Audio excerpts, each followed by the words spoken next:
Everybody stop working. It's time for a lunch break. Proudly brought to you by Groove Fishing, changing the way you do tackle. Sunline, the best fishing line on the planet. And Spro, makers of the finest tackle available.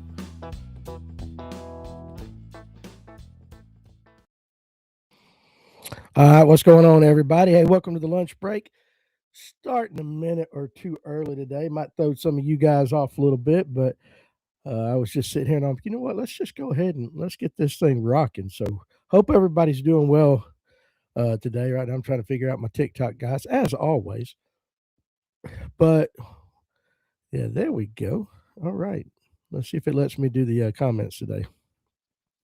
But anyway, I hope you guys are doing well. And as you guys come on the show, I know it takes a few minutes for everybody to get on.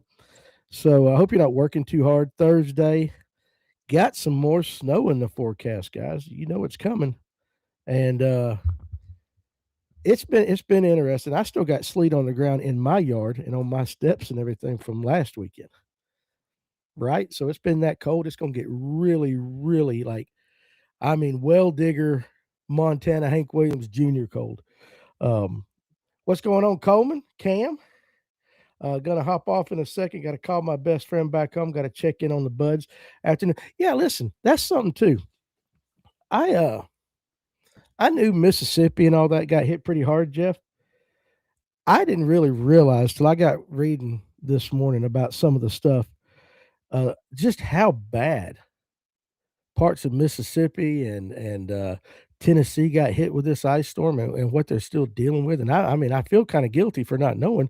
I mean, I knew it was bad, but they were describing some of the things in this article I was reading, and makes me kind of think about cranking and yanking down there. What's up, Steve Sturgeon? I just really did not know the extent of the damage and the amount of people that are still without power and trees being down. You know, we here in Georgia have been fussing, not we as in I, but some people have been like, you know what, it wasn't that bad, and the meteorologist missed it, and yada yada yada. Some people got their ass handed to them, and those people are still dealing with it. Jeff says it's been terrible. Uh, yeah, I think I'm gonna call out a Helen for trout this weekend. I'll turn the heater on in the garage and work on the Firebird. That might be the thing to do because it's so cold that if we do get any snow, it's going to stick automatically. And I was reading today that because the cold air is in place, now I'm not a meteorologist, you guys know me. Because the cold air is in place, it produces that dry snow. And so I saw one thing today that said it was from I think Channel 46 or something. It compared uh 32 degrees and 22 degrees and zero point 0.4 inches of rain. At 32 degrees will give you 1 inch of snow. At 22 degrees, it gives you 2 inches of snow. So it kind of doubles it. And we're going to have that cold air in place. Again, there is your, weather forecast. Like I know what I'm talking about. Looks like it's going to snow Saturday. Would love to fish in the snow, but it may be up to 4 inches at Lanier. Not going to slide into the lake. We don't want to pull a Gussie, right? Ike announced his retirement after the season. Become a pro angler and retire at 53. Well, he's got other things going on. We knew behind the scenes that Ike was going to announce his retirement, but you don't talk about it until he does. So I've known about that for a couple of days that he was going to, because he's got to talk to sponsors and all that. Word gets out. So I knew Ike was getting ready to retire. Listen, he's got a lot of things going on. So like he's still going to do bass tournaments. He's going to get into this TV show. He's got a lot of things to do. So retiring from the elites and all that, yes, but retiring, no. Man's busy. Man's got a lot of stuff going on. He got a TV show on Waypoint, just like I did. He's got a podcast. He's still got brand ambassadorships and all that stuff. He's going to continue to do all that stuff. He's not going anywhere other than you're just not going to see him fish the elites. So, but hell of a career, right? Man, listen, and he did well for himself. I still want to get him on the podcast. I really do. I'd like to pick his brain. Speaking of which, tonight 8 o'clock, we got Bassmaster Elite and MPFL angler Drew Cook in the house. I say in the house. He'll be joining us. Drew is he's just one of my favorite professional anglers out there, which is going to kind of lead me into today's topic here in a second. Also, too, hey, listen, we're going to be doing the drawing tonight for the Spro K Rig. All right, Platinum Shad. So if you're a member of the YouTube channel, if you're a supporting member at either level, you get names put in the drawing. We're going to choose that tonight.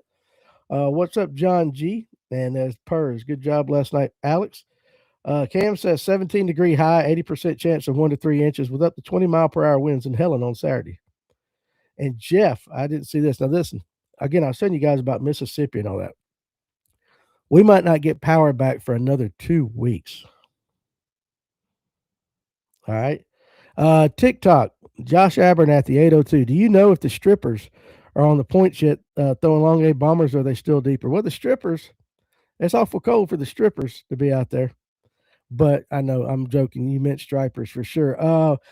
Listen, I've been kind of keeping up a little bit on the striper stuff. They are shallow because Henry Cowan, and if you don't know who Henry Cowan is, he basically wrote the book, and he does have a book on fly fishing for striped bass. He does it on Lake Lanier, and he's posting videos right now. And he does this in the wintertime when the stripers are up. Okay, even if you got sinking floating line, the stripers got to be up. So the stripers are definitely shallow right now. Now, whether they're on points yet, I'm sure they are. But just going off of his videos and what he's been posting on his social media, I think they're up. Because you got to have them up to catch them on the fly. Hopefully that helps you. But if you see some strippers on some points, hey, let everybody know. What's up, Doc Holliday, Doug Rice, and Tom? Let me tell you, let's get into the topic of conversation. I am doing a better job at listening to other fishing podcasts, right? It's not my best thing. But I've been listening to some. And I've noticed more so in the comments, but in a couple of podcasts, I've heard the words when it comes to professional anglers entitled. I've heard the word spoiled. I've heard, act like they don't, just they're describing them like almost like guys just, and it's not just one show, it's several, it's across the board, especially in the comments. If you didn't know any better, you would think some of these professional anglers are just the snootiest people you've ever met in your life. And good, yeah. And listen, and that's not the case in my experience, but I want to know if you've experienced that. And the reason I say is because I got Drew Cook coming on to that. Drew Cook's been on the show 2 or 3 times in the past. And he has been, and I've seen him down at ICAST last year. He has always been one of the nicest, most approachable, easy to talk to professional anglers out there. And he's a lot of fun. He's a good old boy. And then I got to thinking about all the ones that we have on the show. And these young kids, like the ones we got locally, like Camille and all that. Super nice, super polite, super approachable. Never had a problem. I think about when all the pros came for the no forward facing tournament on Lanier. Super nice, super approachable. And not one of them, at least in my experience, has ever come across as snooty or entitled or however you want to describe them. But a lot of people think that they're like that. The reality of it is, it's just the vast majority of them are just good old guys. Just guys like us that just fish a hell of a lot better than we do, right? But I was hearing and reading these in the comments and stuff. If you ever get to go to ICAST, now Bassmaster Classic's a little different because the public's involved. And the pros that are not fishing the tournament that are there with their sponsors or whatever working, I mean, that's their job to be engaging. I have heard stories of 1 or 2 throughout the years of not being as engaging as they could be. But those seem to be not the norm. If you go to ICAST, where the public's not involved, You still got your pros down there, and they're talking to retailers and media and everything. I've never had a problem engaging any of them. I've never heard. I guess I've just never experienced the attitude. Uh, Now, well, see, War Eagle the Best says, listen, he goes, they got to be that way because of sponsors, PR, etc. To a point, to a point. But there are guys that do it a lot better and are a lot more genuine than others. But look, ICAST after the show's over, and you go to your dinners and your parties or whatever, it's not what I've experienced. I'm telling you, Matt Robertson and Seth Fighter at the Line Cutters party, blast. They are what they are, blast. Got Brad Fuller. I saw Brad Fuller at one of the bars afterwards, runs the MPFL. Super nice, super approachable. Gave me a big old hug. But I just want to know if you guys, if you ever been to a show or an autograph session or whatever, or a sponsored event, and you got that taste in your mouth. Because I'm missing it. Am I missing something? I've never met let's see. Oh, I love Drew Cook. He's the Nico master. Well, hey, listen, bring your questions tonight. Let's talk to him about it. Hogan said, I met Justin Lucas by Gunnersville, Alabama, one of the nicest pros out there. Josh says, there'll be several guys at the sports show in Perry next weekend. Oh, I didn't know there was a show in Perry. I mean, that's a good hop and skip from where I'm at, but it's still Ditch Pickle Daddy. Where's the lunch break? That's right here, Ditch Pickle Daddy. You're on it. But yeah, Drew Cook, listen, hey, and that's the thing, guys, when we bring these pros on, unlike other shows, it's for you guys to throw those questions out there, ask them. Because you guys know I'm going to ask the question, unless it's, one of those I can't ask. And those kind of questions. But it's for you guys. So if he's a Nico rig master and you want to know, want something specific about the Nico rig, throw it out there tonight. Let's get him to answer. I know that I tell you what I'm going to talk to him about tonight, because he's a Spro guy too. Those Quirkies. We're going to talk a little bit about that, because that's one of the most misunderstood baits out there. Just listening to guys talk and saying, I ain't never going to fish with it and all that. Like Drew Cook, he likes some things. So, I was talking to the guys at Spro. I said, hey, what you want me to get Drew to talk about? Have him talk about that. Lord knows the public needs it. And I went, okay. We're going to talk about that. We'll talk about the Nico rig. But he's just super nice. I'm just curious as to what flavor beer he'll have tonight when he's on.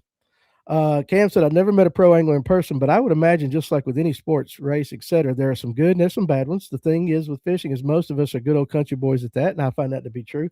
Hey, listen, Cam, no lie. Last night we were going to my son's house to see my grandson. When we turned on Highway 9, and there's a guy walking down the road. No lie.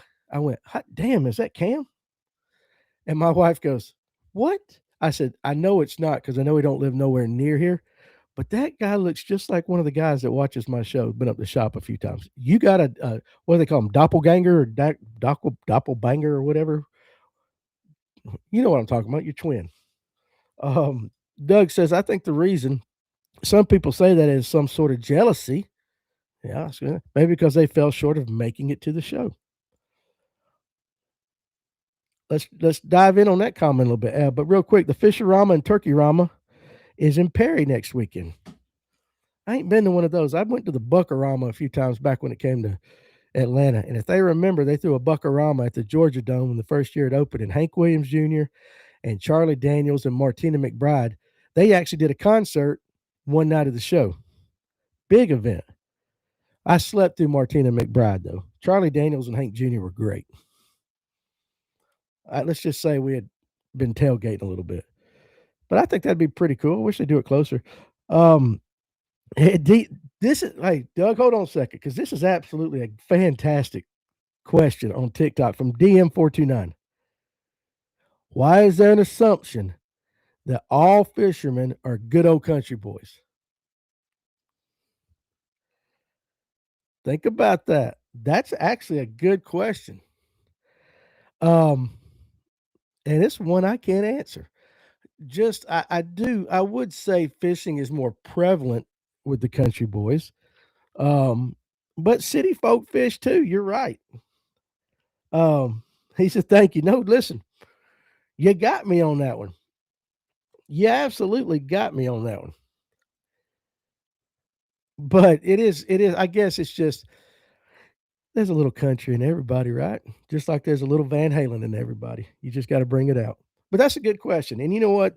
I do like that. I love having a challenging question because I mean, that's one that you don't even have to be knowledgeable at fishing. Just why do we assume all anglers are good old country boys? You got me, dude. I love it. Uh, Tyler said I would love to go to ICAST. I might can make that happen for you. Kent says a lot of times people approach them at the times at the serious game face time for sure, just like NASCAR drivers, the first thing in the morning at takeoff, stuff like that. Um, yeah, sometimes you get them at the wrong time. Josh Abernathy said, but there's a lot of country boys that live in the city now too. Yeah, that's true. That is true. Just a little bit of country in everybody. Uh, but you again, that's the one thing about fishing, right? And if you just want to be honest, right down and go right down the line, it don't care how old you are. It don't care what sex you are. It don't care who you love. It don't care what color you are. As anybody and everybody can fish, right? Don't matter where you live, what language you speak. Fishing is the one thing that you can do from the time you walk to the time you die at 99. If you live at 99 years old, it's one of those sports you can do, and it is again anybody can fish. So sometimes we do stereotype it a little bit. I get it. But what you just said right there, Ken, is actually a good thing. A lot of people approach them at the worst of times. I've only been turned down for one interview in my life. Um, and it was by one of the Johnston brothers, and he wasn't ugly about it or nothing. One of them finished higher in that. Both of them were fishing. Both of them, I think, finished top 10 in that no forward facing tournament on Lanier. But one of them finished a lot higher. And the other one finished. I think it was the. I think Chris actually did an interview with us, and his brother didn't. But it was right after a weigh-in, and there was a lot of money on the line. Hey, totally cool. I get it. It not ugly or nothing about it. I know at ICAST, listen, I've seen Kevin Van Dam in person 3 times now. I stood shoulder to shoulder with Kevin Van Dam in the lunch line down at ICAST, right? I mean, this is like we said yesterday. This is the Michael Jordan of professional fishing. That's what you guys said yesterday. I just looked up at him. He looked at me, and I just gave him a head nod because I know he gets just blistered and blistered with people wanting to talk to him, but the man was just trying to get him a damn hot dog. This was not the time to mess with Kevin Van Dam. He's just wanting to order a hot dog. So all I did was give him the head nod.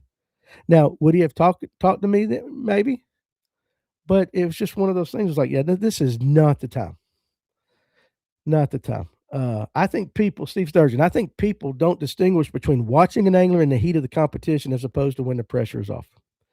Yeah, everybody's got their game face, right? They do.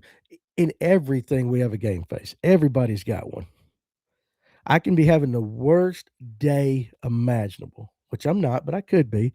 But the second it says we're live, it's like, what's up, guys? Some days you got to fake it.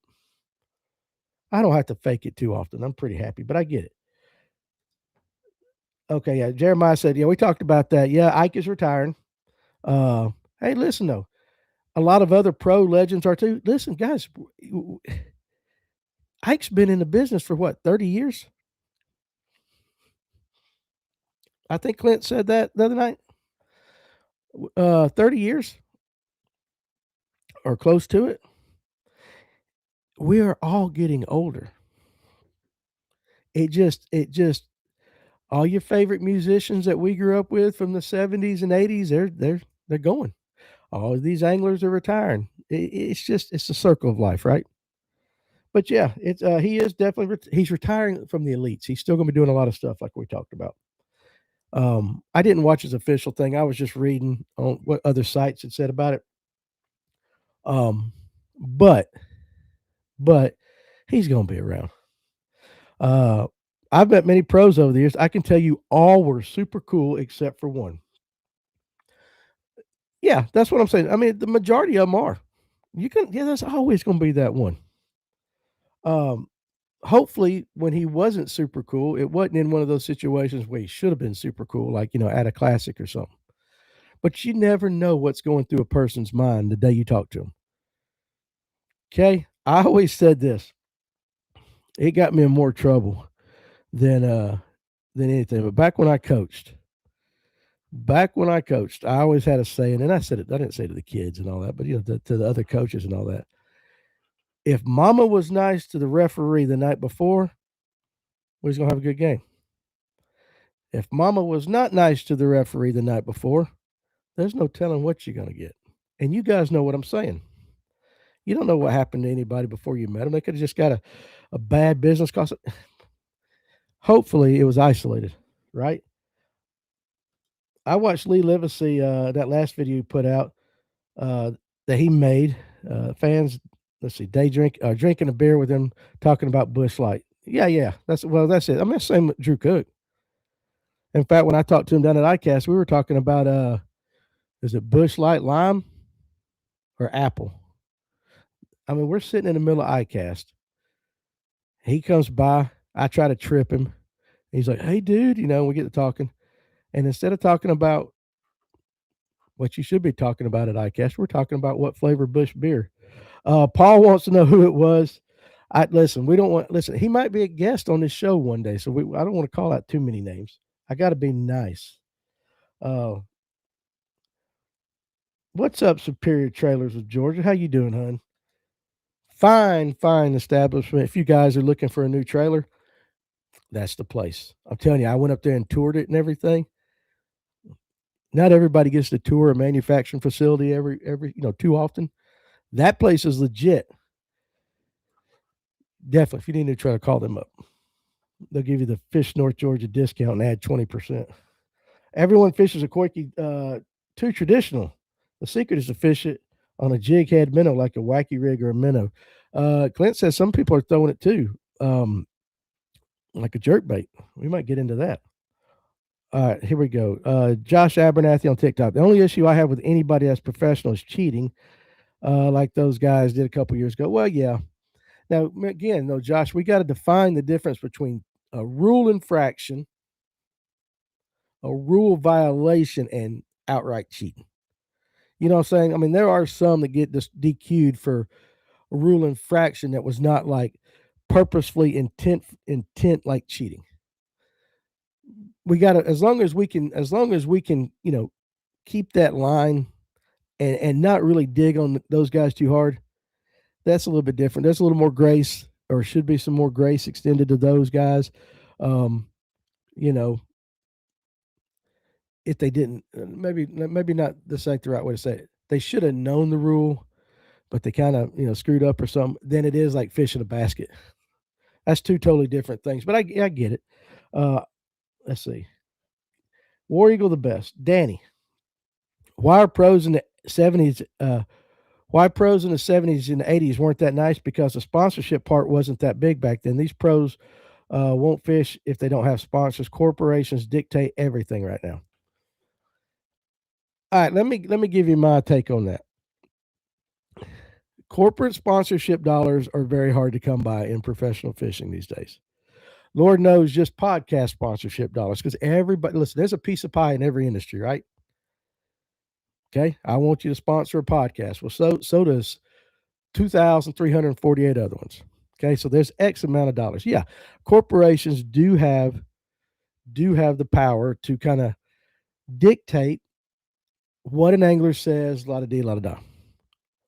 But if you cannot genuinely distinguish between a person with a good personality who is like really engaging and one of those that's only there because the corporation is telling them they got to be there, I guess you can tell, right? You can tell. Some of them are just such big personalities that the corporations can't, they want that. They realize that it's on the edge, that those guys are playing out there. They're not towing the corporate line. They're out there on the edge. And I think a lot of these corporations want that because it's different. Okay. I mean, Matt Robertson is not, he's not just, tight lipped and, he is what he is. Corporations want that. Seth Fighter, they want that. G Man, they want that. The bigger personalities. Um, so, again, I didn't talk to any pros back in the 70s or 80s. So I don't know. I don't know which one of them were jack wagons and which one of them were nice. You just hear stories. Um, you know, Dion Hibden that just passed away recently. I mean, met him one time and it was on the show. Super nice, super, he seemed like he would have had a bigger than life personality. I think at the end of the day, you got to be able to fish, number one. You got to be able to fish. And then the personalities and all that are a plus. Corporations do because listen, if you screw up, somebody else is going to take your money. There's another guy waiting next. I get it. Um, but you can kind of tell. You can kind of tell. Uh, Pelican just tried to get Matt's five pounder. Yeah, I was watching some of that too. Because 70% of representation in fishing is good old country boys, excluding saltwater and fly fishing. Jeremiah said that. That's from the comment earlier. Why we say they're good old boys. Yeah, but we gotta love our city brethren too. We got to love the city boys too. Um, let's see. I want to meet Randy at ICAST. Tyler, I don't think Randy was there this past year or the year before. We are all going to the Classic this year. We'll all be up there at the Classic. So if you got the whole, well, not the entire podcast team, but a lot of us, Clint will be up there working with Yamaha. Tony and Tim, uh, and myself, we'll definitely be there. We're gonna hang out with Robert Blesky up at his house for a couple of nights up there, and then we're gonna go to the Classic and the weigh-ins and all that. ICAST, you just listen. ICAST is the thing about ICAST is it's just so different than the Classic, right? Because the public's not there, and it's there for it does what it's supposed to do. Dion said, I got to, DM429. I got to fish with Dion a couple years ago. Learned more that day than all of my years fishing. Well, you know what, dude? You were blessed. That's awesome. That is awesome. But hey, if you remember, you might not, but on that podcast I did with him, do you remember the big uproar? And I cut this short right after he passed. I cut this for for a reason too. Remember when it was like last year when that guy blew out that bedfish and everybody was in an uproar? You remember that? I forget the anglers' names and all that, but I just remember seeing on social media people just raising hell about it. Well, even in that on our podcast, Dion goes, dude, that's what we did back in the day. He goes, yeah. He goes, and he said, if I can't catch that fish, ain't nobody gonna catch that fish.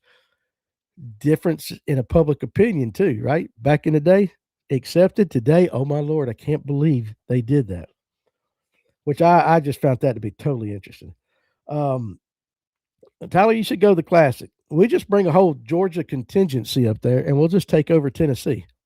We kick their ass in football. We might as well go up there and do it at the Classic, right? All of my favorite musicians were retired or dead when I found their music. I get it. I get it. It's tough. It's tough getting older, seeing everybody. It's tough. Okay, it's tough getting older, and seeing all your favorite musicians kind of pass away. All the people you grew up with pass away. Let's see. Uh, Gotcha. There you go. After filming the pros for the past 7 years, I can think of two a-holes. That's pretty good considering all things, for sure. I was trying to read that. What's going on, Atlanta Safe House on TikTok? Guys, listen, I'll tell you too. Listen, if you're in the market for a safe, and I ain't talking about one of these Tractor Supply safes, I'm talking about like a Fort Knox or something like a quality safe. Go to atlantasafehouse.com and check them out. Go check them out. Yeah, I've walked through their showroom and everything down there in Alpharetta, Georgia, just south of Cumming. They got it, and they service several states. But go check them out. Go to atlantasafehouse.com. But appreciate you watching. Oh, Jake down there. Let's see.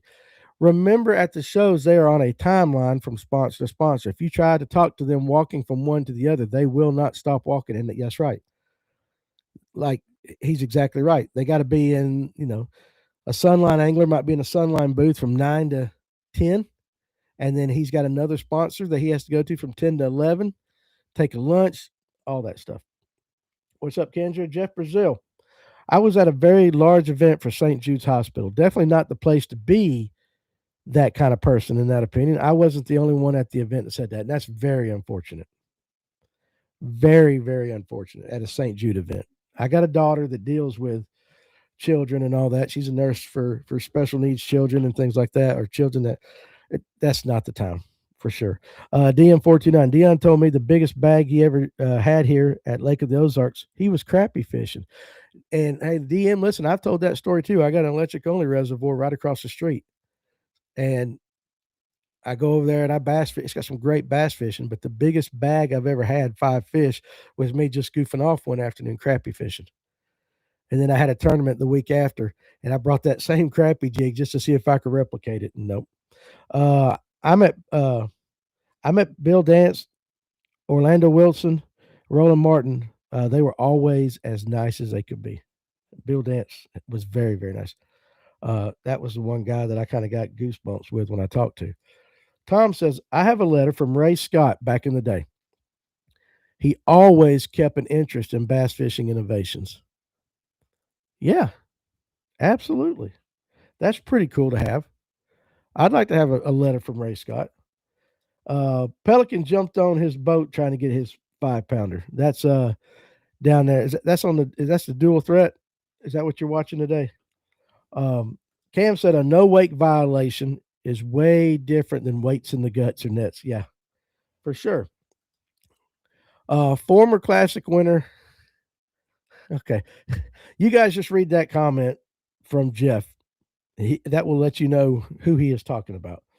What's up, Coleman? He's back. Hey, listen, Superior Trailers of Georgia said they're guaranteed to haul snow. Hey, they can do it.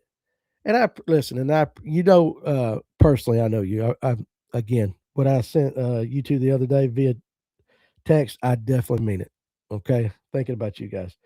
I met Joe Lee, Justin Lucas, super nice guys. Jordan Lee is one of the nicest guys out there. Now, I mean, can we all have a day? Maybe.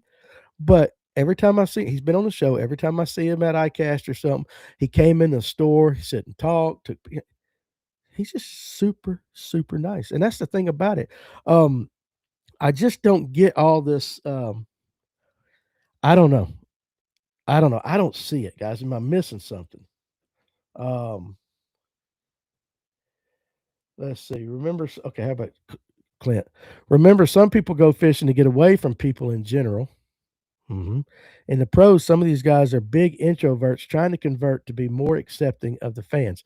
Now, that is something that is true. Now, the guys that know me, and you guys that know me now, I'm a pretty big personality. Like sometimes I go over the top. I have no problem public speaking. You can stick me in front of a million people, and I'd be the same fool as what you guys are seeing right now. Wouldn't bother me. But you ask my wife, and she'll tell you I'm one of the biggest introverted people she's ever met. Ask her, she'll tell you. This is something I've had to just overcome and just learn to do. But if we go to a meeting or something and I don't know anybody there, I'm generally the guy that will stand back in the corner until it's time. And then when it's time, Danny comes out. But I have to warm up to the crowd. Now, in fishing, ICAST, that's my comfort zone, right? No big deal. But yeah, I'm an introvert. And Clint, you're right. I've had to overcome not necessarily being shy. I always could fake it, right? Or I could just try to be over the top to make it seem bigger than what I am. It took a long time to develop what you guys unfortunately are seeing it or listening to every day. But that is a very good point. Uh, Now, see, here's another thing too. Tyler, he brings up a good point. I could have met Jordan Lee and Tucker and Paul Jr. at the Turkey Bowl, but I didn't want to be that guy. True. And you know what? Sometimes you just got to read the room, right? You got to read the room, use your best judgment. You generally can tell if it's you know what I'm saying? But sometimes you just got to go for it. And I think it's all on how you approach it too. Like, I mean, if you came up to Jordan Lee with a bag of baits and you wanted him to start describing it and you're just over the top blowing smoke up his wazoo, yeah. But if you walk by me and go, "What's up? What's up, Jordan? Uh, big fan," and you walk on or something like that, like most of the time they'll engage you. They'll talk to you. No big deal. Um, let's see. I pulled up next to Jaylee in Gunnersville. He was super cool. Did the same thing to Welter on West Point. Both great guys, and took time to talk to me. Again, most of them will. Um, in the late '80s and '90s, I went to many classics and never had trouble talking to any of them, especially Jimmy Houston and Fish Fisher. Jimmy Houston, I like. Very nice guy. Crazy ass hairstyle, man. I like he has rocked that hairstyle for a while, and it's his signature, right? It's like, I mean, Jimmy Houston's hair is the same thing as Bill Dance's Tennessee hat. If you saw Bill Dance without a Tennessee hat, you would think something was wrong. If you saw Jimmy Houston with a different hairstyle, it wouldn't be right, would it? Uh, Marshall Robertson, super cool. Let's see. Met Ike at Bass Pro Shops. Oh, let me read this one by Silverpunk. That would be me, the quiet introvert that got mislabeled as an asshat. Well, listen, it's just I really am, and like once I get off talking with you guys, like I don't say a whole lot. I think I just save it all for you guys. Um, I met Ike at Florida Bass Pro Shops. He asked about colors. When KVD walked up to join, he signed an autograph on my tackle box bag that I was there to buy. Hey, super nice guys. I think most of them are. And then that was Tom. And then I used to attend classics in the late. Okay, I read yours. Sorry, I already read that. Now Kent's gonna throw some shade at me. Danny, did you watch the basketball game last night at your house? Go Big Orange. Listen, Kent. Nobody gives a crap about basketball at the University of Georgia. It's just not big. Congratulations, you guys won. But I mean, that's yeah, you guys. I can't say nothing. You guys, but I didn't watch the game. Uh, Clayton, Clayton being a smartass right here. Be real, Danny. You can't show them up, KVD, because he's taller than you are. Clayton, you've seen me in person. Everybody's taller than I am. All right. Listen, if you are a man and you're shorter than me, like, dude, you're short. Okay. Everybody's taller than me. That's funny. I rode as a marshal with Drew Cook, Rick Morris, and Chad Morgenholler during the elite tournament on Lanier. How was Drew Cook, Adam? How was Drew Cook on the boat? I'd love to go fishing with Drew. I'm gonna try to talk him into going fishing with me. Messick's finally here.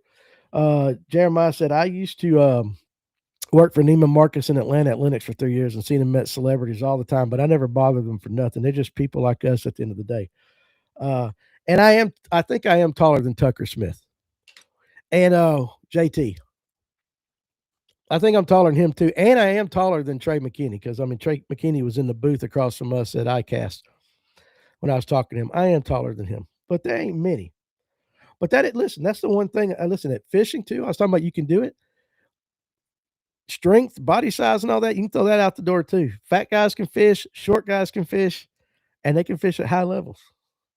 Um, what was I saw another one? Let's see.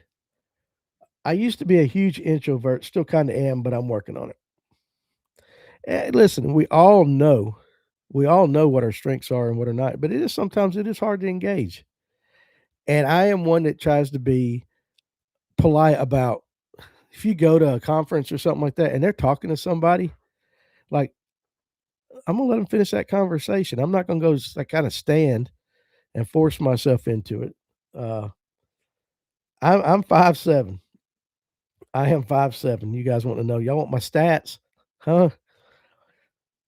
Y'all want my stats? Is that what they call it these days? I don't even know what the kids call it. Um, let's see, what was that? I'm not a fan of chit chat, small chit chat, still awkward. Now I'll sit and have a deep conversation. You overcome it. And plus, I think you age into it a little bit too. Like my oldest daughter is the biggest introvert I know, and she's a college professor. Just sometimes you can just come out of your come out of your zone. Um, Sometimes someone will try to talk to me and I'm just not in the mood, and then I feel like an ass. Well, it happens to the best of us, right? You got to read the room. Now we can continue on that, but also too. Uh, Let me hit Tom's comment because this is me. I like to talk and relate to young anglers and all anglers. We talk A to Z. I love talking to the young guys because if you talk to the young guys, especially like we've talked to a meal before a meal was a meal, right? And you know them. They know you. It's just different. And Emil don't do, Emil is very good sponsor driven angler. I'm like, okay, when I say that, like he represents his sponsors well on his social media and when he talks about his sponsors, he does that well. But I know him as Emil, and every time he's around me, he's Emil. That's why we get along great. But I want to kind of jump into this too, because we talked a good bit on that, but also to brand loyalty. And this kind of was going off some of the studying I was doing on anglers this morning because they represent their brands, and we've talked about that. And I have told you guys that I buy very little in the way of bass fishing because a professional angler told me to. There are exceptions, and that's in any sport. I will say though that when Dale Jr. drove the Budweiser car, that's the only beer I drove. When Dale Jr. got out of it, just wasn't the same. Didn't taste right. But things like that. But when it comes to brands, like, and here's the question I got. Let's say you've thrown brand X your entire life and you've never been done wrong by them, but you know that brand Y has a better product. You know it's better, but you're so are you one of those that's so brand loyal? You're like, you know what? They've never steered me wrong. I'm going to stick here instead of trying brand Y. And I'm just curious as to what goes through your mind when you're doing that. If you do that. Now, Coleman says, I'm brand loyal to this podcast to death. And we appreciate that. But you listen to other ones, and you should listen to other ones. You should listen to a bunch of them. Um, Everyone is brand loyal until it comes to throwing a minnow. No one can stay away from the Sakamata. Well, you're brand loyal to the Sakamata, right? Uh, Listen to Jeremiah. Danny isn't super short. He's just slightly below average height. Ryan Sheffield could probably fit Danny in his pocket, though, if you see them both in person. You're right. Uh, Does anyone know what GA means? I have a feeling you're going to tell us. Let me know. I wouldn't say I'm super brand loyal, but I'm definitely brand avoidant. Okay, well, what would make you brand avoidant? I'm super brand loyal to Shimano products. That's more interesting, Coleman, to me than why would you be brand loyal? What would make you brand avoidant? And you don't have to call out the brands or anything, but what would make you brand avoidant? Jeremiah says, I'm brand loyal depending on the product. Certain companies make certain stuff better than other companies. Let me make sure I take and read this one right. Fishing Inforgatonia. I hope like hell I said that right. But anyway, glad you're here. I'm always searching for the best tools available, regardless of brand. If I was sponsored, it would be different. I get it. I get it. Let's see, Eric. I will try brand Y to make sure brand X is still the best. Okay, so you would at least be willing to try it. Um, Clayton says I'm more vertically challenged. Sure. Um, okay, Clint's giving you a couple reasons what he thinks GA might mean. But Clayton still loves me even though I'm vertically challenged. War Eagle the Best says, I'm not. Ooh, okay. Okay, guys, listen to this. Let me throw this curveball at you. I'm not brand loyal. However, I'm country loyal. Japanese brands only. I'm not brand loyal. However, I'm country loyal. Japanese brands only. And I will say, War Eagle, he went over to Japan and he brought me back some Sakamatas. Like he did. I met him over at Lake Lanier and he gave me some, which I still thank you very much. But okay, you're taking that a step further right there. Brand avoidant would be cheap material. For me, no way I'm spending a bunch of money for a bunch of crap. I get that. The Sakamata is kin to the Cinco. The original is just better. Some copies are good, but just not quite as good as the original, Eric said. Okay, makes sense. I avoid brands who just steal other people's ideas and don't innovate enough. Cough, cough. And he put the company's name out there. I have to be really careful. Robert, what's going on, buddy, on Facebook? Products sometimes are only as good as the users. Winner, winner, chicken dinner right there for sure. 100% on that. How many guys you reckon are out there, Robert, that are in their own minds? Because, like, I'll tell you, like, I'm an average angler. I'm the king of the 2 pound spotted bass on Lake Lanier. You want 2 pound spots? I'll go catch them for you. I just like to fish. Just dangerous enough to catch a big one every once in a while. How many guys out there do you think on a weekly basis try a new bait? Give it about a couple hours and say, it's crap. But in that couple hours, it probably did not work it the way it should have been worked the entire time. I bet that goes on more than we want to admit, right? I bet that happens a lot. It's got to be. It's this plastic. It just ain't. Especially if you've got confidence. Take a Cinco. I'm a Yamamoto guy. Love it. You give me another company, it's going to be hard for me to get that other company because I love Yamamoto so much. I love their Cinco so much. And maybe I don't give it a fair shot. Maybe I don't take as much time with it. Maybe I just because I don't have the confidence in it, or you know what I'm saying? And maybe I never work that bait till its fullest potential. But some guys might do that because they just suck at fishing, but in their own head, they're the next KVD. You might be onto something right there. Coleman says, I'm brand avoidant to brands that consistently make subpar products and don't listen to customers to fix it. Also, if your customer service is bad, I won't deal with you personally. I like it. Tell me how you feel. On TikTok, jealousy makes you brand avoidant just like everyone hating Guggen Baits. There you go.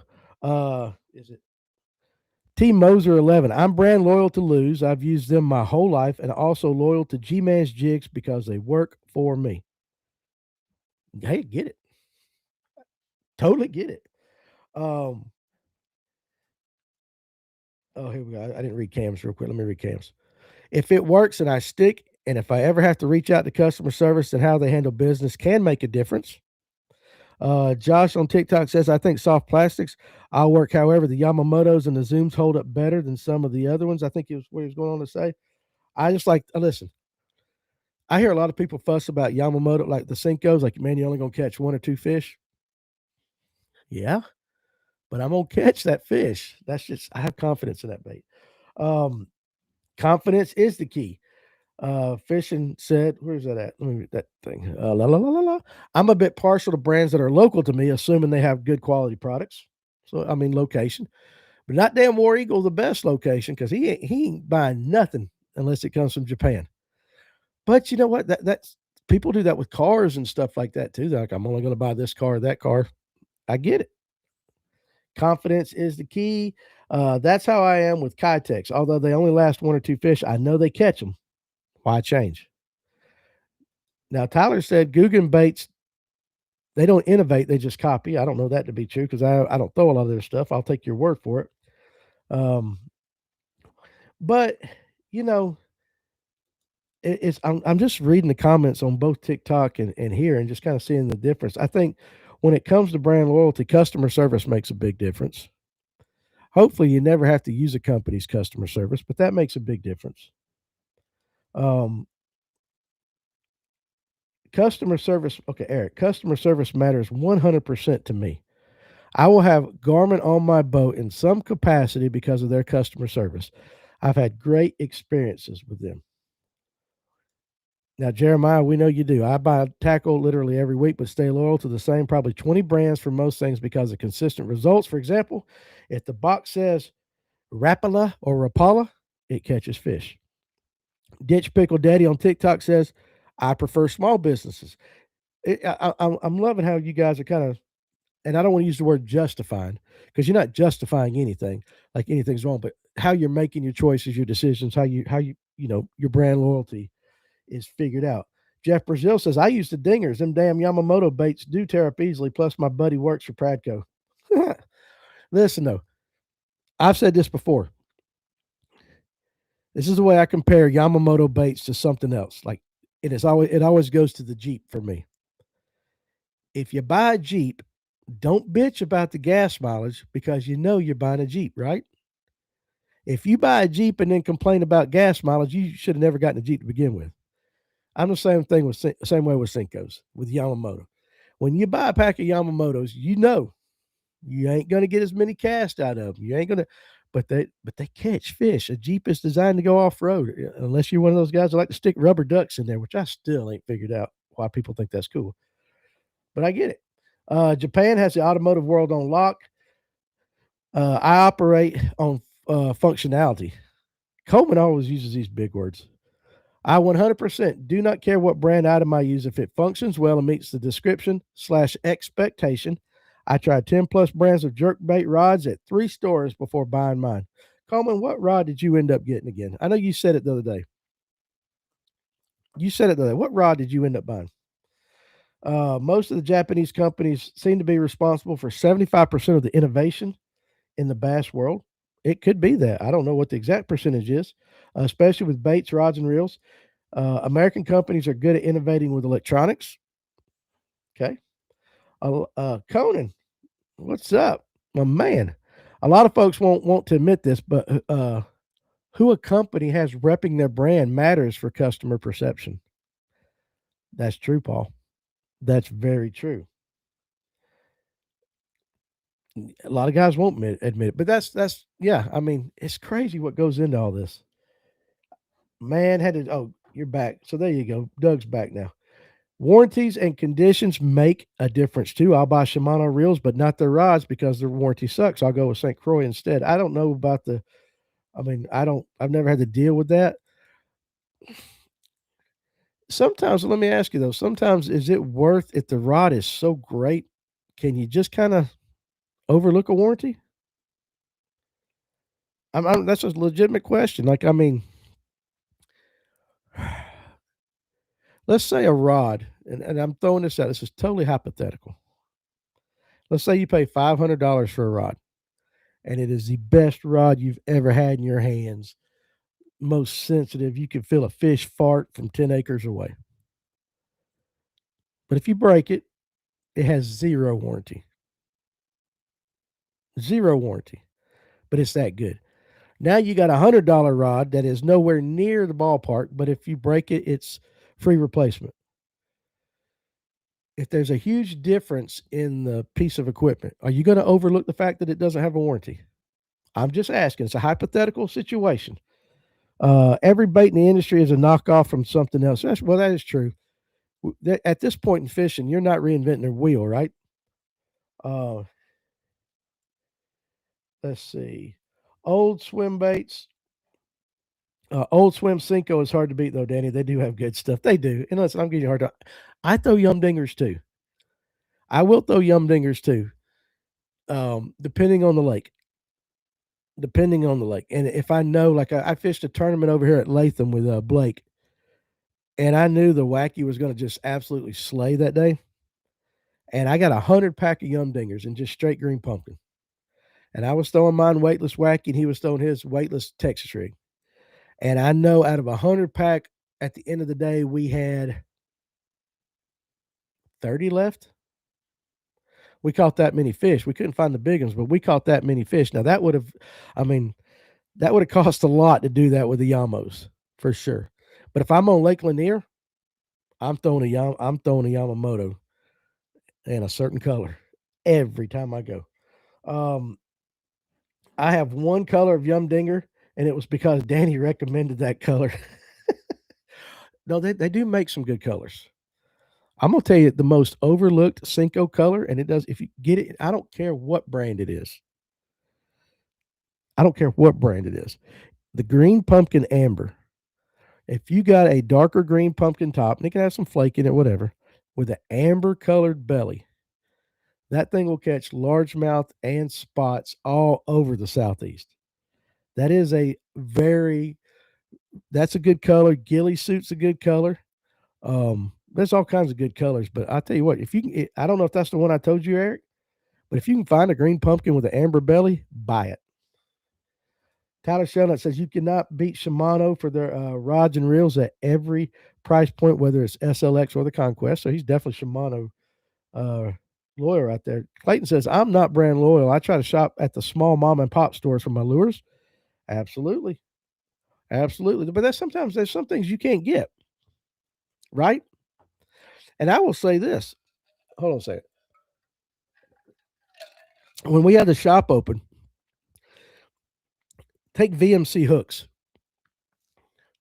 Tackle Warehouse's price on VMC hooks were far superior than what I could ever price them for. And sometimes even what I could buy them for through my supplier. Sometimes it makes sense to do the big companies, but I do try to support the mom and pops for sure. But sometimes, hey, listen, it is a dollar bill you got to spend. So sometimes it you got to do what you got to do. Uh, there you go, DM429. See, he's right on it with me. Yamamoto green pumpkin amber laminate is killer. I'm telling you, that color right there is absolutely fire. How we doing, Danny? Zane said, dude, we're doing fantastic. Better than I deserve, as always. Oh, Elder Magic, Lake Lanier. Yes, Elder Magic. That is a killer color on Lake Lanier or any spotted bass lake. It'll catch largemouth too. But anytime I got Elder Magic in the shop, there were a couple of guys that would come up. I would call them anytime I got Elder Magic in, and they would come up and buy me out. And they did pretty well in tournaments. Um, let's see. Now, Doug says, I can't make myself pay $500 for a rod. I mean, let's just face it. If I'm really not that high maintenance. I just bought 2 new Falcon rods. If I break one, it won't make me cry. Hey, listen, I'm the worst out there taking care of stuff. Um, I am fortunate. I get some rods given to me, some pretty good rods from sponsors, but I'm terrible. My boat looks like a tornado blew through it after every tournament. I'm unorganized. My ADHD kicks in. I'm so unorganized. It's awful. I step on stuff. I'll be sitting there going, I wonder why this rod ain't throwing right. And I look up and the guides are bent because like you could tell I stepped on it. I'm terrible at it. And so $500 rods, if I can get one, I'll throw it. I'm not one to go out and buy one. And it's not because they're not worth it. They're 100. Hell yeah, they're worth it on some of them. I'm going to break it. Until last week, before the snowstorm, when I actually cleaned out the Ford F and Ranger, I guarantee you Jimmy Hoffa could have been buried back there. It's terrible. Uh, and Paul in a comment, he's seen my organizational skills a time or two in his life. $500 is crazy for a production rod. You can get customs for less than that. Yeah. Um, you know what? I mean, what do you guys think is like the sweet spot for a rod? And we're talking, when I say sweet spot, we go all over the place on this show right now. We are. And I know we're getting towards the end. What's the sweet spot for you price wise for a rod? No reel, no nothing, just a rod. Because I would say 200, 250 would be my sweet spot. And we're going retail. Okay. That's a retail price. 200, 250. I know that they're more, but for the average Joe, which I consider myself the average Joe, what's your sweet spot? Because I think that's about it for me. Um, but man, we covered all kinds of stuff today. So tonight, Drew Cook and you guys on TikTok, come back tonight at 8 o'clock. Moser 11. I like to find the $200 rods on sale for 150. Yeah, well, yeah, there you go. 179 DM429 is being very specific. That's his price, dude. 179. Paul says, Robert says depends on what you're fishing for. Tyler says 250 to 300. Doug says sweet spot for me is 200. 250 for Coleman's pushing the limit. Cam says my favorite spinning reel is Shimano Sedona 3K. I rebuilt with carbon drag washers and has been great for me. It's a little over $100 on a great reel. I paid $195 for the one I just bought through Tackle Warehouse. It's about right. But I will tell you this, I've caught as many fish on a $49.99 Walmart rod back in the day as I have on some of these newer rods. Clint said 200, 250 is pretty fair. Right. Working directly with Alpha Angler rods, I see the back end and realize that is pretty minimal. Yeah. Have you seen the Guggen Tugging bug?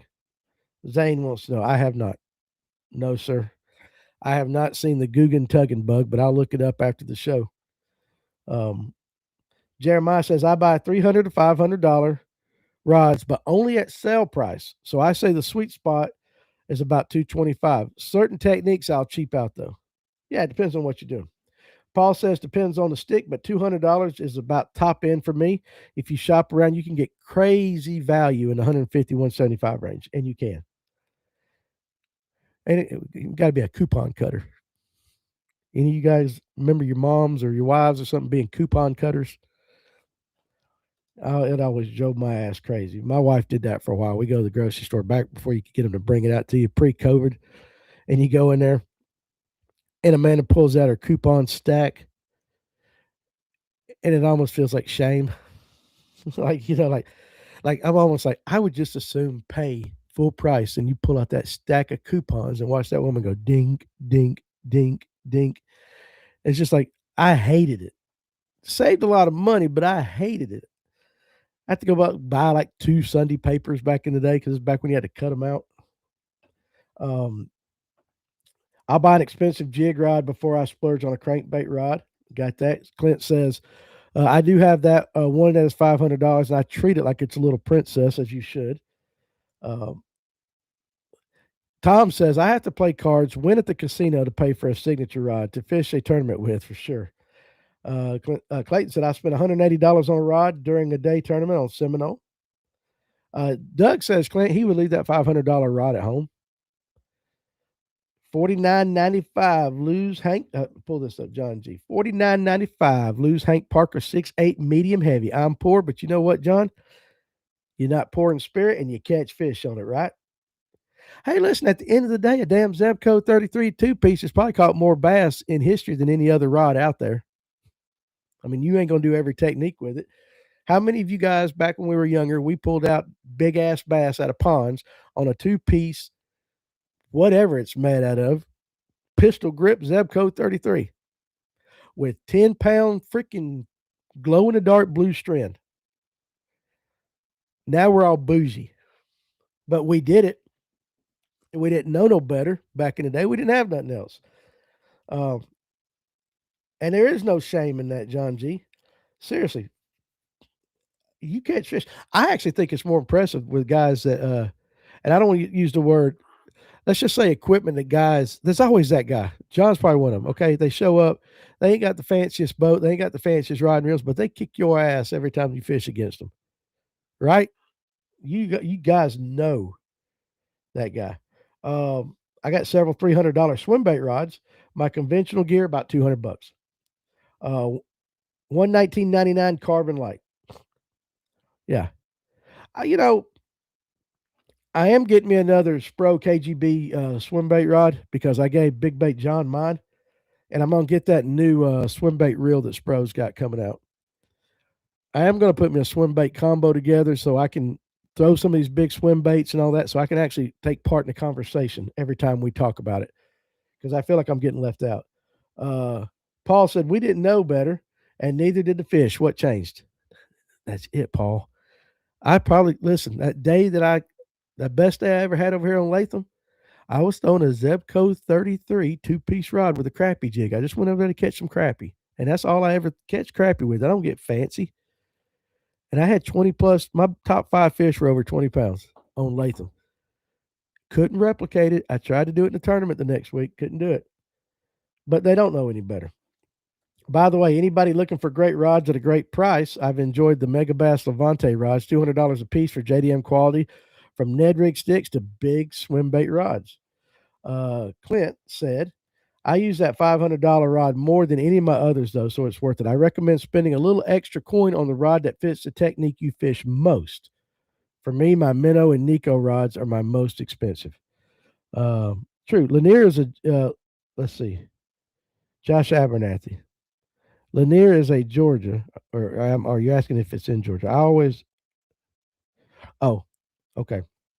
Basically, he said, I'm the guy in the 1989 Procraft that'll come in and put 22 pounds on your butt. Hey, listen, I like it.